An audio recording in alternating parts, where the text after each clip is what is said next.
Y el título de este sermón o el tema en el cual estamos meditando es el juicio del justo por los injustos. El juicio del justo por los injustos. Justamente porque llegamos, luego del arresto de Jesús en Getsemaní, al momento de su juicio judío.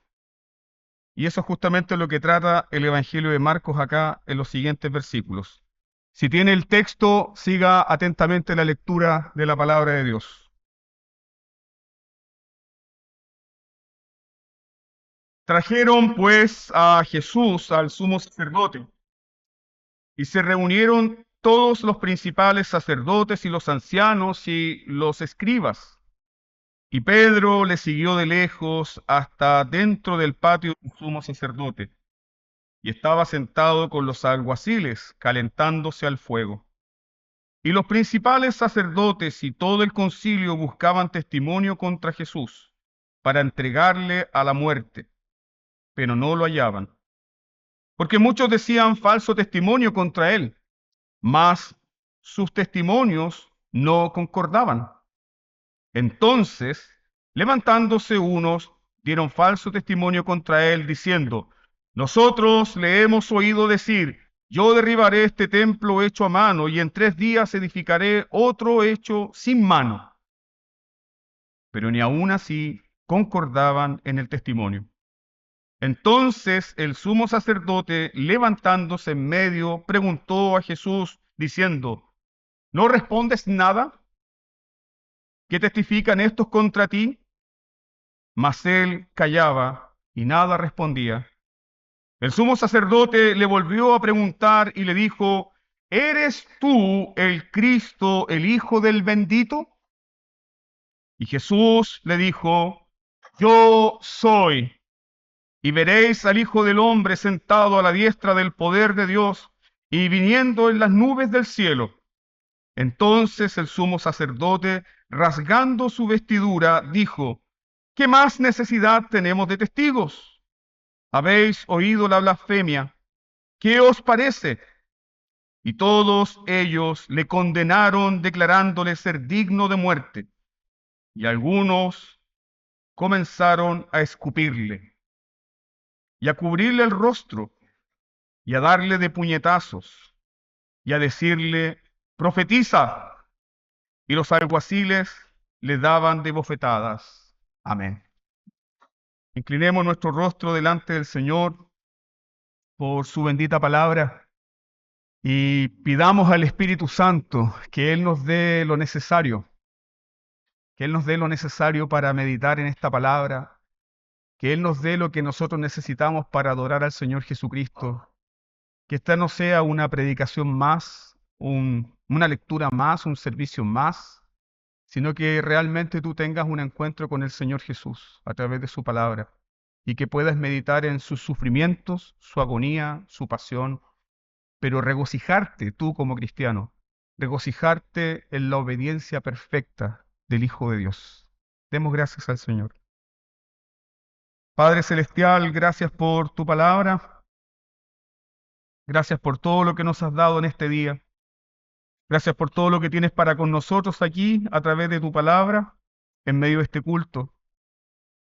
Hemos apartado este día y este tiempo para estar contigo, Señor, y te rogamos entonces que por medio de la administración de tu Espíritu Santo, seamos todos nosotros conmovidos, seamos quebrantados, seamos, Señor, edificados por tu palabra, de manera que te podamos contemplar a ti y adorarte solo a ti, Señor Jesús, autor y salvador de nuestra fe.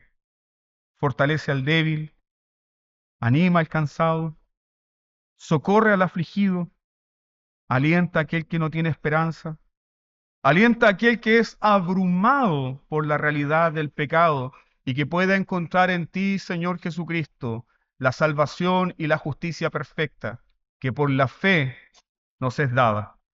Tu bendición sea ahora con nosotros, Padre, en el nombre de Jesús. Amén. En este mundo, muchos juicios han sido injustos, muchos juicios.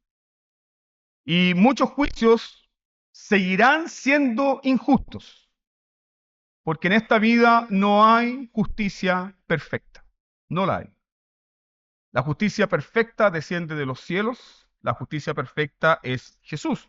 Sin embargo, solamente para hacer este punto histórico, desde los días del filósofo Sócrates, que fue sentenciado a beber la cicuta y morir por un falso juicio ante un tribunal ateniense, hasta casos más recientes de injusticia en los tribunales, como por ejemplo el caso de Jorge Tocornal. No sé si usted conoce ese caso, chileno. El caso de Jorge Tocornal, un alto ejecutivo bancario que fue condenado injustamente por un falso testimonio. ¿Qué tipo de falso testimonio? Su ex mujer lo acusó de abusar a sus hijos. Estuvo 13 años preso y luego se descubrió que el testimonio de sus hijos era un invento y una mentira y una manipulación de la mujer. Pero por falta de rigor en el peritaje, un hombre inocente fue condenado injustamente. Entonces eso nos hace pensar que en este mundo hay juicios injustos y seguirán habiendo juicios injustos. Sin embargo, Marcos nos muestra un juicio injusto sin comparación. Piensen esto. Marcos nos muestra un juicio injusto sin comparación y de una dimensión completamente distinta, que escapa de toda lógica. ¿Por qué? Porque los tribunales humanos son pecadores malvados delante de Dios que juzgan a otros pecadores. Son pecadores juzgando a otros pecadores. No sé si en estos días logró ver las noticias y creo que hay una conmoción en el mundo del Poder Judicial. ¿Por qué? Porque la ministra Ángela Vivanco ya fue procesada, ya aparece con el chaleco de imputada y con esposas en las manos. Una ministra de Justicia. Y la gente se conmociona y se pregunta, pero ¿cómo un ministro de la Corte Suprema, un ministro de la Justicia está ahí en calidad de imputado? ¿Qué podemos decir nosotros los cristianos? Es de toda lógica, porque esa ministra, aunque muy ministra sea de justicia, es una pecadora. Entonces los tribunales comunes y corrientes y ordinarios en este mundo juzgan a pecadores, están compuestos por pecadores que juzgan a pecadores, pero Marcos nos muestra aquí a pecadores juzgando a un hombre justo, bueno y santo como Jesús. Esa es la comparación que quiero hacer notar.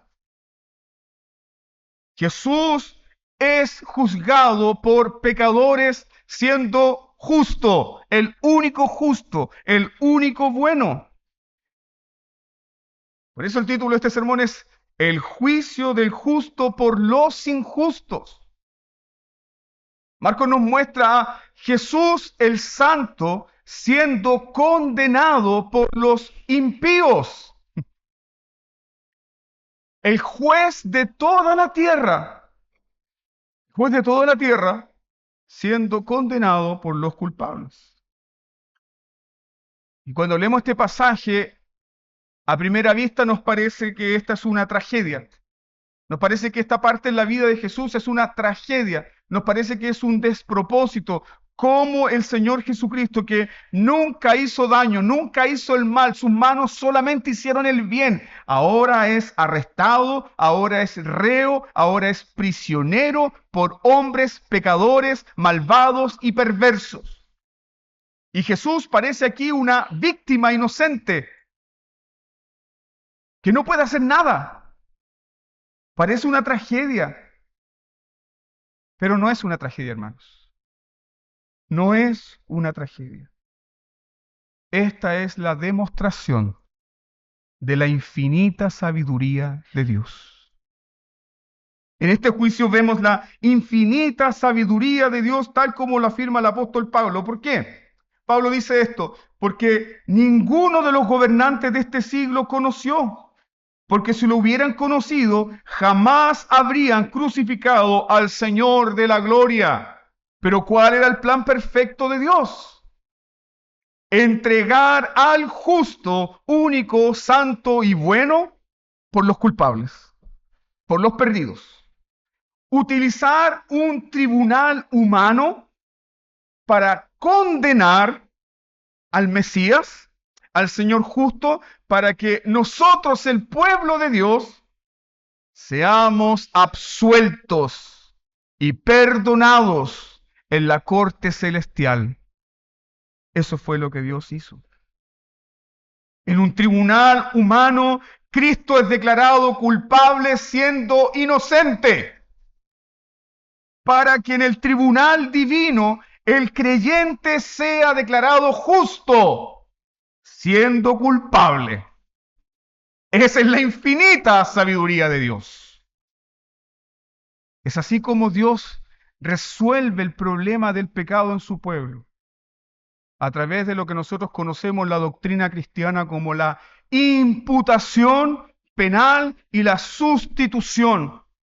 Jesús es nuestro mediador, Jesús es nuestro sustituto. Y la única forma en la que el hombre pueda ser reconciliado con Dios es que uno perfecto pague todas las deudas, es que uno perfecto lleve toda la condenación. Y eso fue lo que Dios hizo, a través de este juicio religioso, a través de este juicio injusto, a través de ser Jesucristo entregado a mano de pecadores. En este juicio religioso ante el Sanedrín, nosotros necesitamos considerar lo siguiente. En primer lugar, ningún evangelista da un relato completo del juicio de Jesús, ninguno. Pero tomando el relato de Mateo, Marcos, Lucas y Juan, nosotros podemos tener una imagen completa de lo sucedido, donde hubo 4 eventos. El primer evento fue el arresto. El segundo evento fue el juicio judío. Luego fue el juicio romano. Recuerden que Jesús es llevado también delante de Pilato. Y finalmente, el cuarto evento es la ejecución. ¿Cuántos juicios hubieron? 2 juicios. Un juicio religioso judío, llevado a cabo por el Sanedrín, y un juicio político histórico a cargo del Imperio Romano en la representación de Pilato. 2 juicios. Pero esos 2 juicios tuvieron 3 audiencias cada uno, en total 6 audiencias. Piénsenlo por un momento. 6 audiencias en las que Jesús tuvo que estar atado, amarrado, sujetado como un criminal, no siéndolo. 6 audiencias. 6 audiencias en estos 2 juicios. Jesús experimentó la humillación, la burla, la condenación. ¿Y qué nos dicen los profetas y los salmos de cómo Jesús experimentó esas audiencias de juicio delante de sus trasquiladores? Solo para que lo recuerden. Isaías dice, angustiado y afligido. Angustiado y afligido, pero no abrió su boca. Como cordero fue llevado al matadero, despreciado y desechado entre los hombres. Di mi espalda a los que me herían, y mis mejillas a los que me arrancaban la barba. No escondí mi rostro de injurias, ni de escupitajos. Medítelo. 2 juicios, 6 audiencias. Y en esas 6 audiencias, burlas, condenación, blasfemia, injuria, golpes, escupitajos en el rostro. Cuando alguien quiere levantar tu mano contra el rostro, tú como persona humana, lo primero que haces, ¿qué es? Cubrir el rostro o quitar la cara. Cuando alguien te va a lanzar algo, tratas de bajar la cabeza, tratas de cubrirte, pero vemos al Señor Jesucristo con la frente en alto. ¿Lo comprende? Él está enfrentando todo este juicio injusto. Bofetadas, escupos, desprecios. Entonces, este juicio religioso judío, en el cual nos vamos a concentrar, no es un juicio para buscar la verdad. En este juicio no se busca la verdad. Marcos nos dice inmediatamente que ellos están buscando la forma de matarle. Entonces el juicio es una artimaña, el juicio es una pirueta, el juicio es una caricatura. Este juicio no está interesado en buscar la verdad del condenado. Este juicio simplemente es un argumento, un pretexto, una conspiración religiosa para matar a Jesús. ¿Por qué? Porque ellos, a lo largo del Evangelio de Marcos, lo que hemos visto, decidieron anticipadamente matar a Jesús. Marcos capítulo 11, versículo 18 dice, buscaban la manera de matarlo. Marcos capítulo 12, versículo 12, buscaban cómo arrestarlo. Marcos capítulo 14, versículo 1, buscaban con artimañas prenderlo y matarlo. Y entonces ahora que tienen al Señor Jesucristo arrestado, delante del Sanedrín, estos hombres perversos, infames, malvados, tienen la oportunidad de incriminarlo. Recuerden, no es un juicio que está interesado en buscar la verdad o probar la inocencia del culpable, sino es un juicio anticipado que tiene como propósito matar a Jesús. Para ello, ¿qué hizo el Sanedrín? Solamente voy a explicar esto. El Sanedrín estaba compuesto por los principales sacerdotes, eso es lo que dice Marcos, los principales ancianos y los principales escribas, es decir, todas las autoridades religiosas de Israel. ¿Qué hizo este Sanedrín? Se reunieron por la noche, algo que estaba prohibido por la ley. ¿Qué hizo este Sanedrín? Manipularon testigos. Manipularon testigos, algo prohibido por la ley. Y no solamente manipularon testigos, sino que también dictaron una sentencia inmediata. Es así como termina el relato. Este hombre es reo de muerte. Dictaron una sentencia inmediata. No hubo votación, no hubo un quórum calificado para esta asamblea, no hubo un registro de condena en acta, sino que fue una especie de juicio exprés. Porque la intención de estos hombres es acabar rápidamente con la vida de Jesús. ¿Cómo? Acusándolo de algo que fuera digno de la pena capital. Pero la pena capital, es decir, la muerte, no la aplicaban los judíos. ¿Quiénes aplicaban la pena capital? Los que portaban la espada para aplicar la pena capital era Roma, era el Imperio Romano. Y esa es la razón por la cual los otros evangelios también levantan la siguiente acusación. Jesús ha enseñado que no debemos sujetarnos al César y que él se levanta como rey. Entonces sí o sí estaban buscando la ejecución del Señor Jesucristo a través de la peor pena posible. Medita en esto. Ellos no quieren silenciar a Jesús.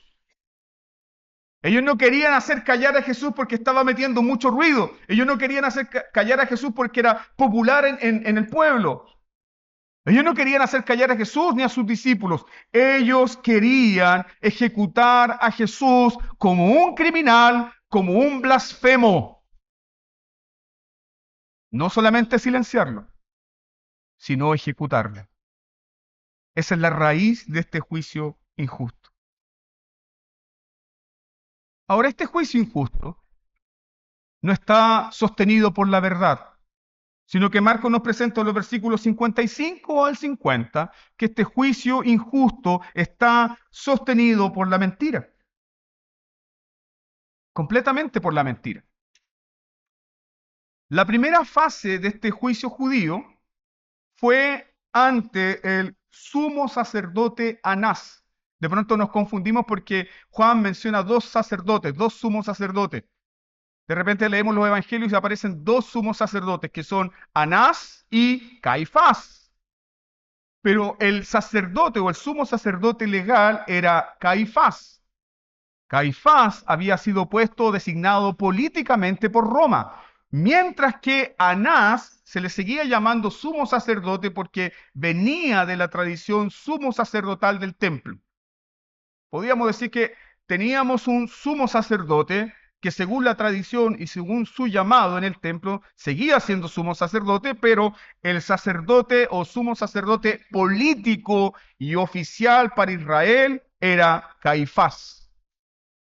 Entonces, en este juicio, en el primer juicio contra Jesús, Jesús es interrogado por Anás.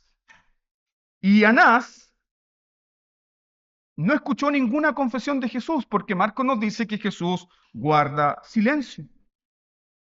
A pesar de que Anás ha levantado testigos falsos, a pesar de que hay una multitud en esa primera audiencia que acompaña este juicio en la oscuridad, que está inventando falsos testimonios, pero Jesús guarda silencio.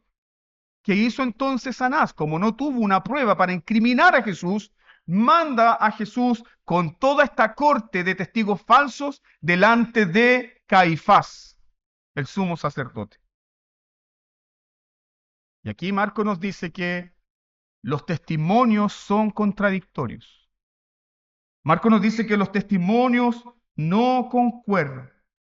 A pesar de que la ley de Dios exigía dos testigos con un testimonio claro para todo juicio. Aquí hay más de dos testigos, pero el testimonio no concuerda. No concuerdan sus testimonios. Sin embargo, una de las acusaciones es utilizada por Caifás, no por Anás, Caifás ahora, para incriminar a Jesús. Una de las acusaciones nos dice Marcos, capítulo 14, versículo 51, 58, fue la siguiente. Destruiré este templo hecho por manos humanas, y en 3 días edificaré otro, no hecho por manos humanas. La acusación contra Jesús en realidad es una distorsión de su enseñanza. ¿Por qué?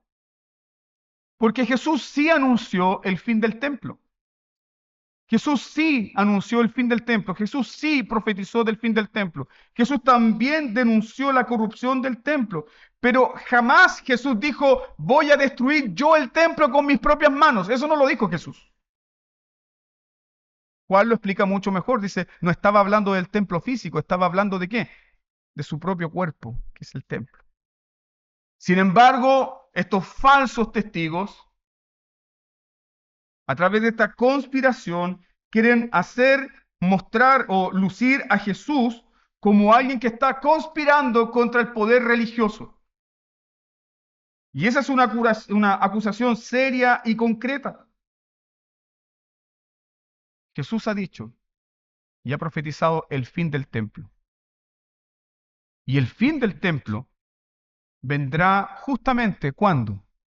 Cuando Jesús diga consumado es. Y el velo del templo se rasgue desde arriba abajo.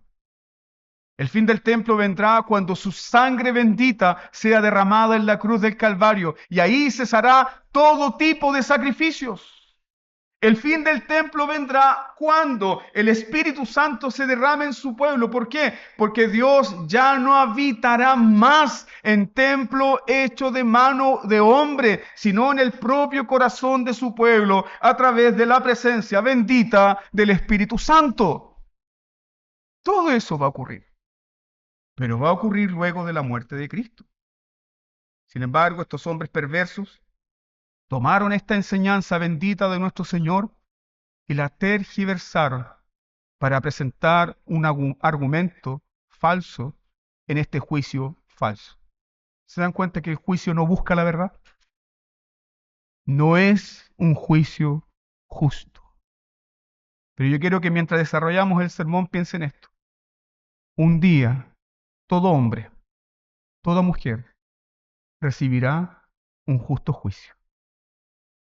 Este es un juicio injusto, pero todo hombre un día recibirá un justo juicio. Cuando Jesús es acusado falsamente, cuando Jesús está siendo burlado por sus acusadores, cuando Jesús está siendo presionado por esta institución religiosa, ¿qué hace Jesús? Marco nos dice que él guarda silencio. Jesús guarda silencio. Esto fue profetizado por el Antiguo Testamento porque Jesús es el siervo sufriente de Isaías. Jesús es el siervo sufriente de los Salmos. Y vemos también una sombra de Jesús en la propia vida de Job como siervo sufriente. Jesús guarda silencio en obediencia perfecta al Padre, delante de sus acusadores. Pero hay alguien que no guarda silencio. Hay alguien que queda completamente presionado por el silencio de Jesús delante de todos estos falsos testimonios. Y esa persona que no guarda silencio es Caifás. Y recuerden ustedes que Caifás no es solamente un sumo sacerdote, no solamente es un religioso. Caifás es un político. Todo político hace un arte de las palabras. ¿Qué hizo Caifás? Caifás utiliza la astucia política y se acerca a Jesús y le dice, ¿no respondes nada? Defiéndete. ¿No vas a decir nada? ¿No vas a responder nada? ¿Qué trata de ser Caifás aquí? Lograr algún tipo de confesión de parte de Jesús, lograr algún tipo de defensa de parte de Jesús para tener un argumento con el cual juzgarlo. Pero lo que está haciendo Caifás estaba prohibido por la ley. ¿Por qué? Porque el sumo sacerdote jamás debía intervenir en un juicio. El sumo sacerdote solamente debía emitir su voto con el resto de los representantes del Sanedrín. En el resto de los representantes del Sanedrín tenemos a los ancianos, los escribas. Esto es muy parecido a cómo funciona un sistema de gobierno presbiteriano, donde hay votos distintos, ¿o no? ¿Sí? Entonces el sumo sacerdote no podía intervenir directamente en el juicio. Todo el juicio es corrupto. El sumo sacerdote debía emitir un voto o alguna opinión o algún veredicto una vez que el juicio hubiese acabado y tuviésemos todos los votos del resto del Sanedrín. ¿Qué hizo entonces Caifás? Usa la astucia política, pero usa también su conocimiento religioso. Y aquí esto es lo más perverso, hermanos. Porque ya es perverso la actitud política de Caifás, pero ahora es mucho más perverso su actitud religiosa. Y entonces Caifás tomó la cláusula de solemnidad más sagrada de Israel. ¿Qué le dice Caifás al Señor Jesucristo? Te conjuro por el Dios viviente. Ese es el relato que nos da Mateo capítulo 26, versículo 63. Caifás tomó esta cláusula solemne de poner a Dios como testigo y le dice Caifás a Jesús, te conjuro por el Dios viviente. Y Marcos nos dice que Caifás dice, dinos si eres tú el Cristo, el Hijo del bendito. ¿Nota la astucia de Caifás? Caifás conoce las Escrituras. Caifás es testigo de la predicación de Jesús. Todo el Sanedrín, todo el templo son testigos de los milagros que ha hecho Jesús. ¿Qué busca entonces Caifás? La confesión de Jesús. Y con esa confesión poder declararlo culpable. Vemos acá entonces el silencio del justo, porque el justo calla, ¿cierto? Pero luego el justo va a abrir la boca para decir que sí, yo soy. Sí, yo soy. Vemos el silencio del justo, pero también vemos la condenación del justo. La pregunta de Caifás no fue antojadiza, no fue improvisada. La pregunta de Caifás fue precisa. Caifás no le está preguntando a Jesús si era el Mesías. No es esa la pregunta. ¿Saben por qué? Porque cualquier judío podía decir que era el Mesías. El punto es que tenía que probarlo. No era una pena capital decir que era el Mesías. De hecho, Jesús dice, muchos vendrán diciendo que son el Mesías. No crean. No crean. Entonces, no era un delito capital hacer una afirmación como esa. Esa es la razón por la cual Caifás no pregunta, ¿eres tú el Mesías? Tampoco Caifás pregunta, ¿eres tú acaso el Hijo de Dios? Esa no es la pregunta. Porque Jesús nos dice que cualquier judío, cualquier israelita en los salmos era llamado también Hijo de Dios. ¿Qué pregunta entonces Caifás? La pregunta es precisa, la pregunta es teológica, la pregunta es reveladora. Es precisa, es teológica, es reveladora. Caifás simplemente está preguntándole a Jesús, ¿eres tú acaso ese Mesías que es divino, que es el Hijo de Dios? ¿Se da cuenta? ¿Eres tú ese tipo de Mesías? ¿Eres tú el Mesías divino? ¿Eres tú el Mesías divino que es el Hijo de Dios? Si Jesús respondía afirmativamente, entonces Jesús sería acusado de blasfemia. Pero hermanos amados, ¿es mentira lo que el Hijo de Dios dice? Eso depende si eres cristiano o no. Porque este sermón no puede ser predicado en los testigos de Jehová. No puede ser predicado en el salón del reino de los testigos de Jehová. No puede ser predicado en una iglesia mormona. No puede ser predicado entre musulmanes. No puede ser predicado dentro de la teología liberal. No puede ser predicado tampoco en una sinagoga judía. Para nosotros los cristianos, Jesucristo es Dios, el Hijo de Dios. Dios verdadero de Dios verdadero. Esa es la pregunta de Caifás. ¿Eres tú acaso el Mesías divino? Ahora, en todo juicio, el culpable podía guardar silencio. Entonces, Jesús no estaba no estaba obligado a declarar contra sí mismo. Él podía guardar silencio. Pero Jesús, como dice Apocalipsis 1:6, Él es el testigo fiel y verdadero. Y Jesús, sin ambigüedad alguna, respondió, yo soy. ¿Eres tú el Hijo de Dios, el Mesías divino? Yo soy. Durante todo el Evangelio de Marcos, vimos a Jesús diciéndole a la gente, ¡shh! Cállate, no digas nada. No digas que yo soy el Mesías, pero ahora, sin ambigüedad alguna, le preguntas, ¿eres tú el Mesías divino, el Hijo de Dios? Yo soy. Sí, yo soy. Yo lo soy. Y no solamente dijo eso. Jesús añade una afirmación completamente escandalosa.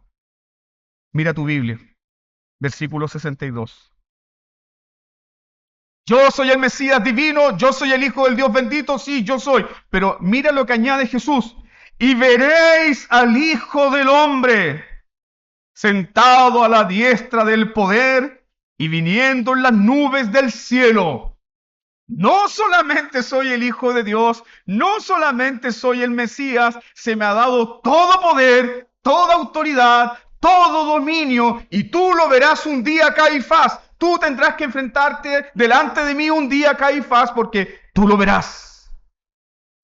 Y nosotros también lo veremos. ¿Qué hizo Jesús?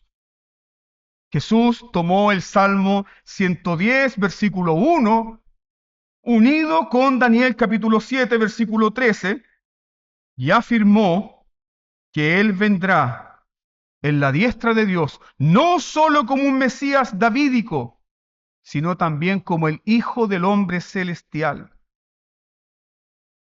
Jesús no solamente sufrirá, como lo estamos apreciando aquí en este juicio, Jesús reinará para siempre. Jesús reinará para siempre. No solo Jesús será juzgado aquí, sino que Jesús también vendrá a juzgar. Qué tremendo momento. Entonces, llegamos al momento por el cual Jesús es condenado. En términos muy sencillos, la historia enseña esto. ¿Por qué Jesús fue condenado?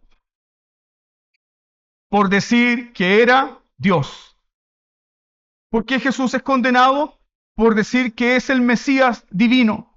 ¿Por qué es condenado nuestro Señor Jesucristo? No simplemente porque se proclamó Mesías, no porque se proclamó un descendiente de David. Jesús es condenado porque afirma tener autoridad divina, afirma tener derecho al trono, afirma ser el Señor del mundo. Hay una ventanita de esto, el momento en que el diácono Esteban está siendo apedreado. Entonces Esteban vio los cielos abiertos y veo al Hijo del Hombre sentado a la diestra del Dios Todopoderoso. Él es Jesús.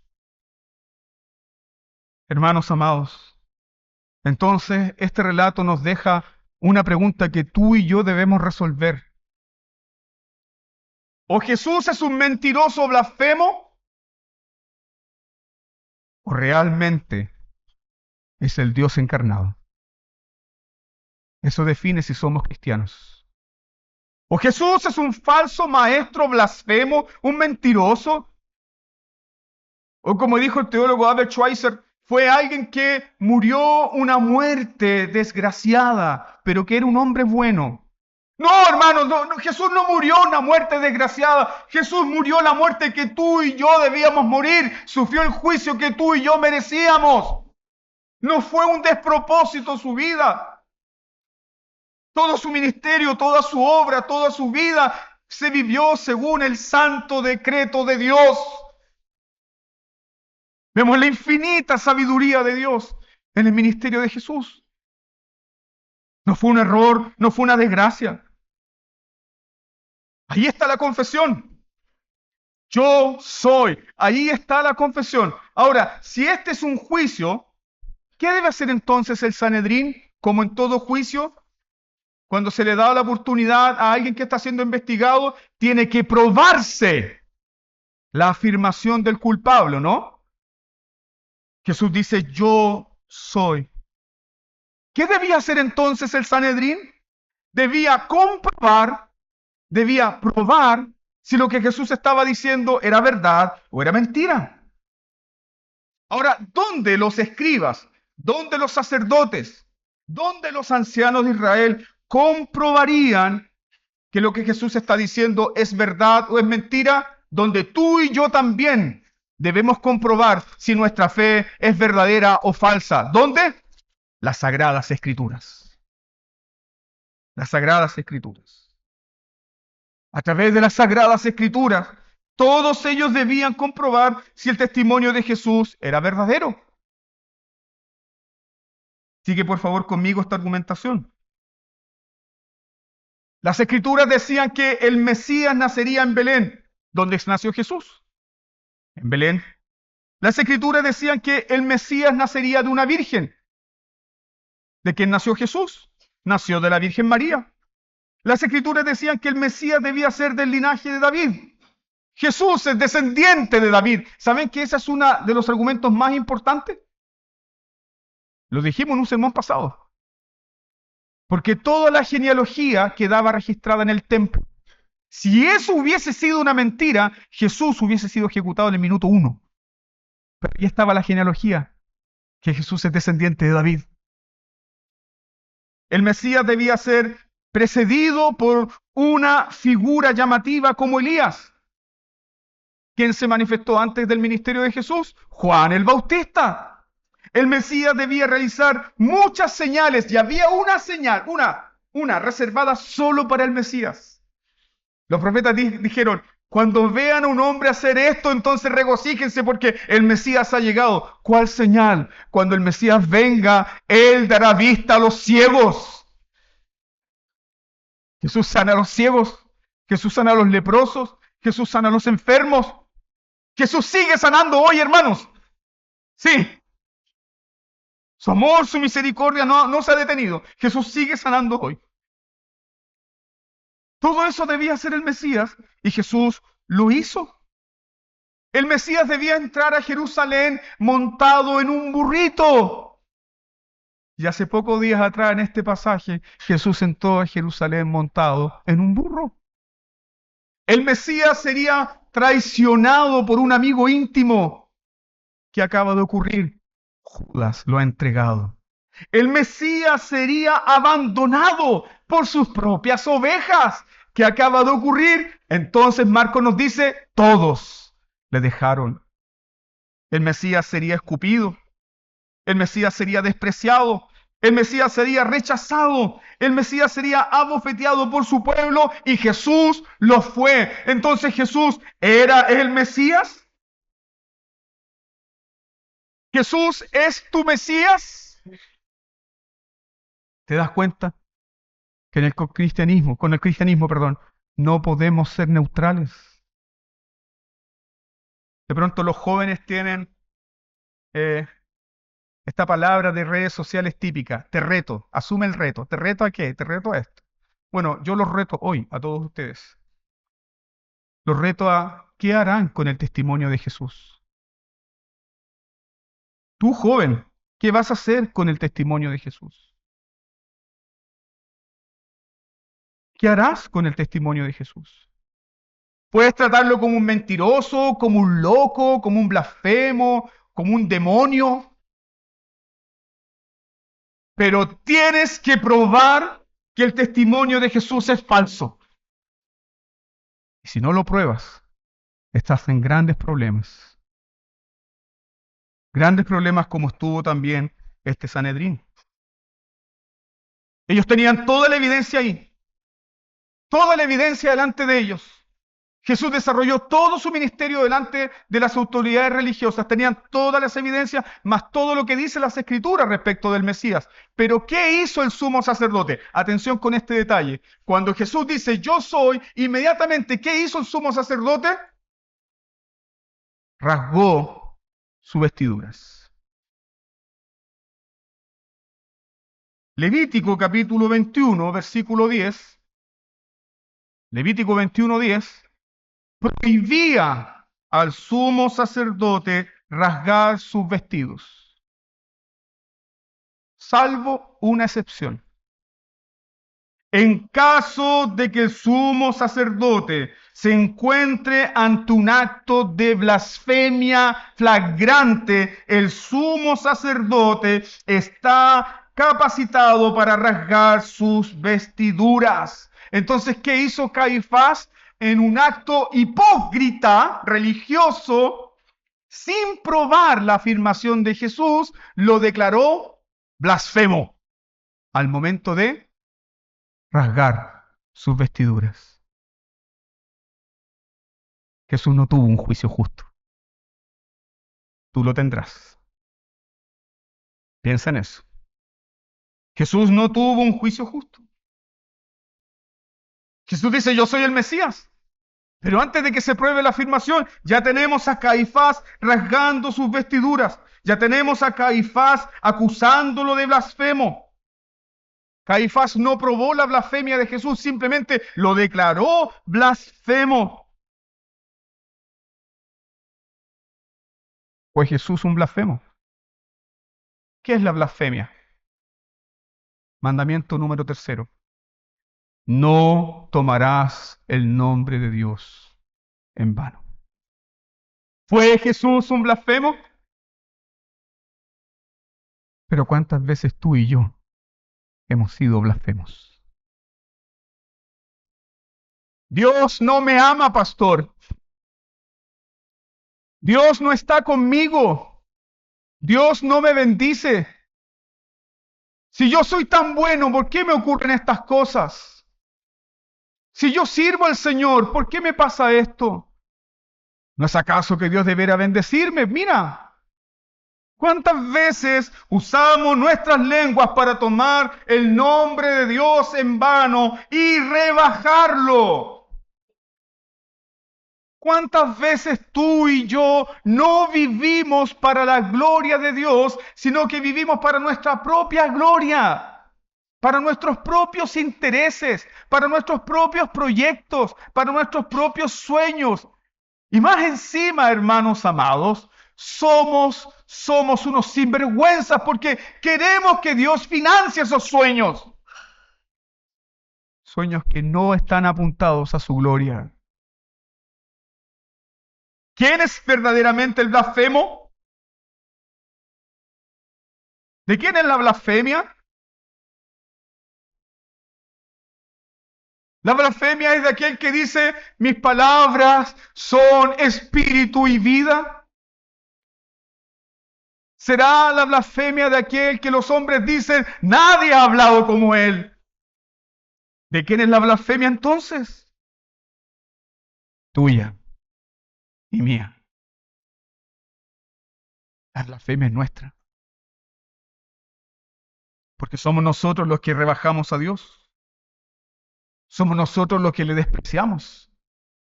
Somos nosotros los que le ignoramos. Somos nosotros los que le desechamos. La blasfemia es nuestra. ¿Te has preguntado tal vez cuando los hombres dicen, oh, si yo viera a Dios cara a cara, entonces me convertiría? Mentiroso. ¿Sabes por qué? Porque aquí el Sanedrín vio a Dios cara a cara en el rostro bendito del Señor Jesucristo.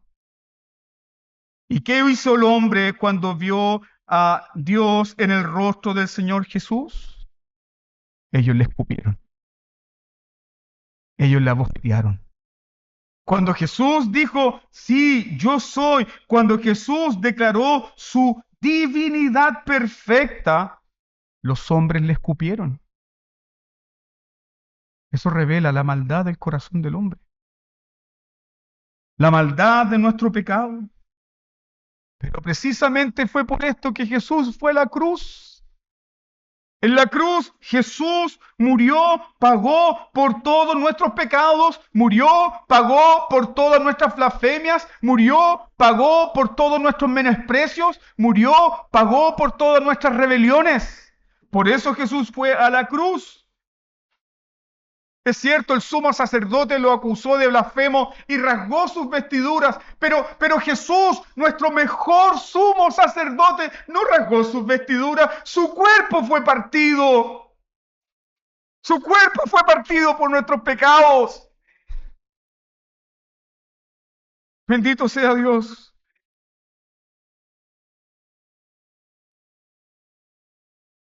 Cuando Jesús dijo, yo soy, no solamente el sumo sacerdote dictó sentencia inmediata acusándolo de blasfemia, sino también todo el Sanedrín dictó la sentencia. Es reo de muerte. Este hombre es reo de muerte. ¿Qué piensa el Sanedrín con esto? ¿Que con la muerte se acaba la vida de Cristo? ¿Que con la muerte se acaba el ministerio de Jesús? ¿Que con la muerte sepultan el nombre de Jesús para siempre? ¿Qué piensan estos hombres necios? ¿Que condenando a muerte a Jesús lo van a silenciar? Ni aún la muerte lo puede retener porque Jesús dice, veréis al Hijo del Hombre.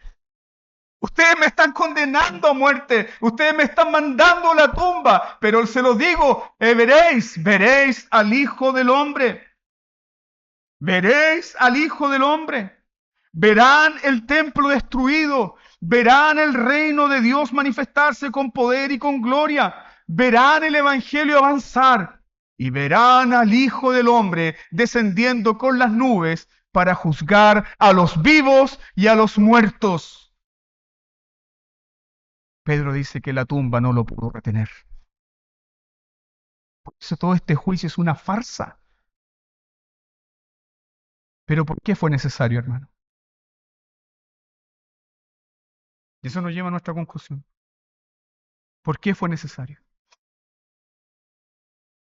Porque el justo debía ser procesado históricamente, realmente, en un tribunal humano por hombres pecadores, para que el pueblo de Dios sea absuelto por Dios el Padre en el tribunal celestial. Por eso fue necesario. Por eso Romanos 8, versículo 1 nos dice, óigalo, ninguna condenación hay para los que están en Cristo Jesús. Ninguna.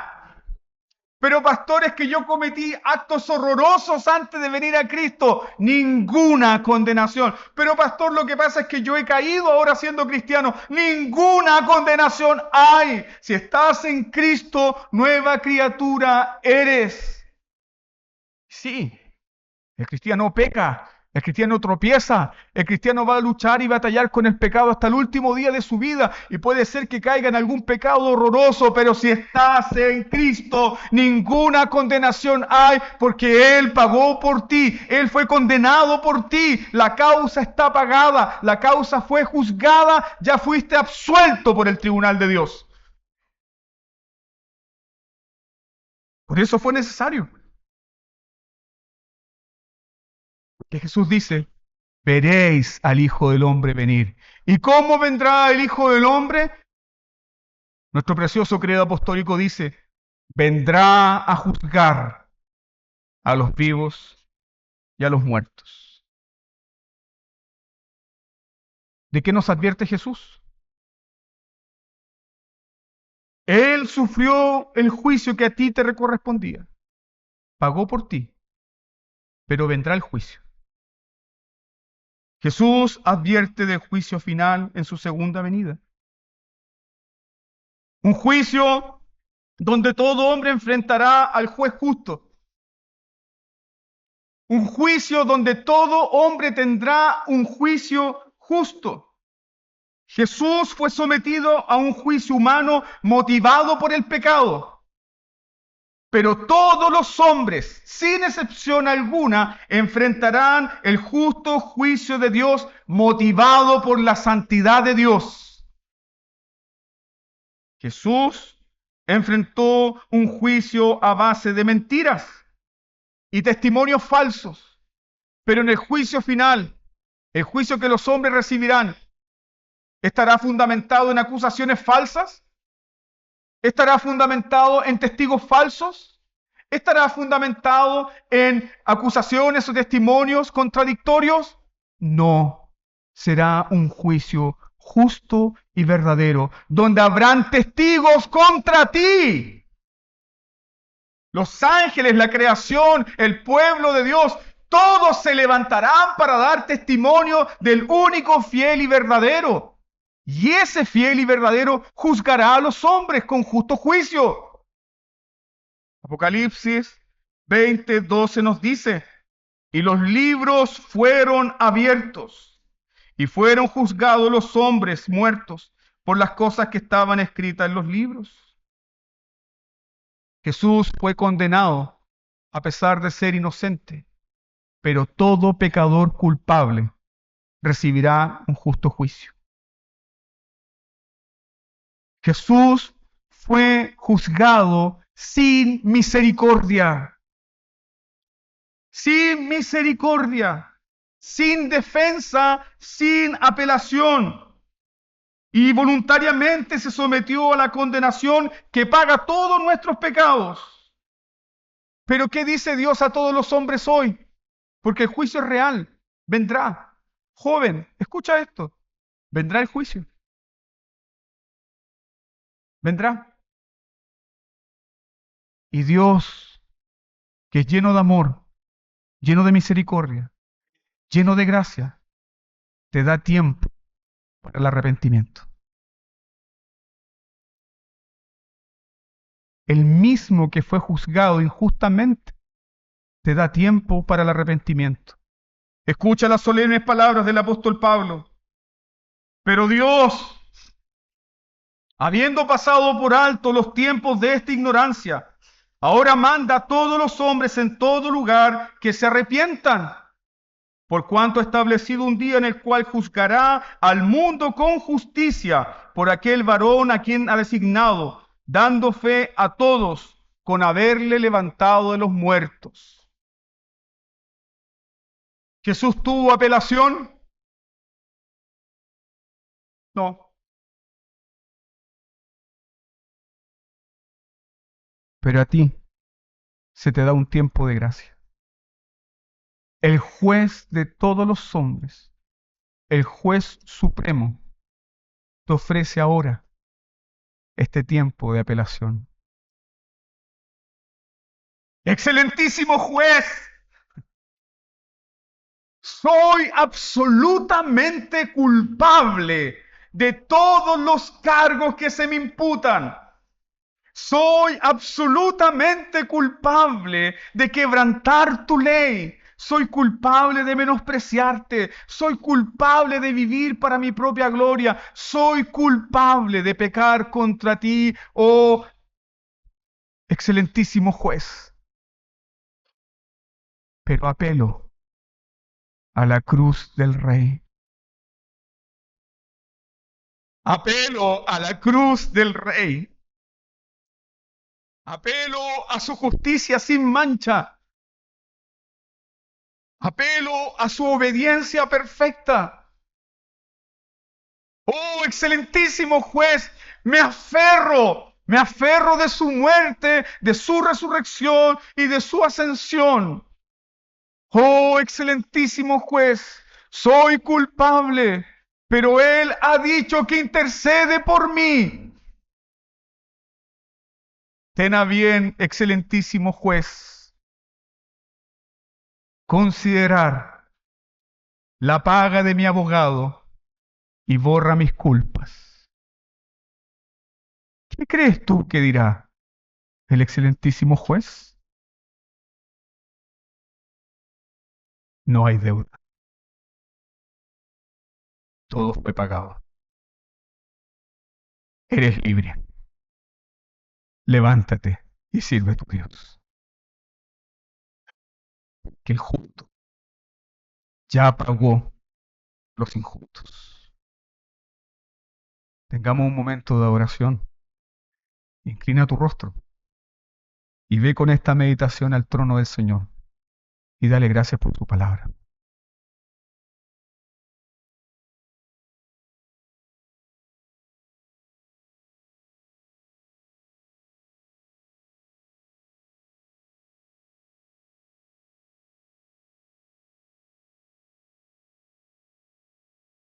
Señor,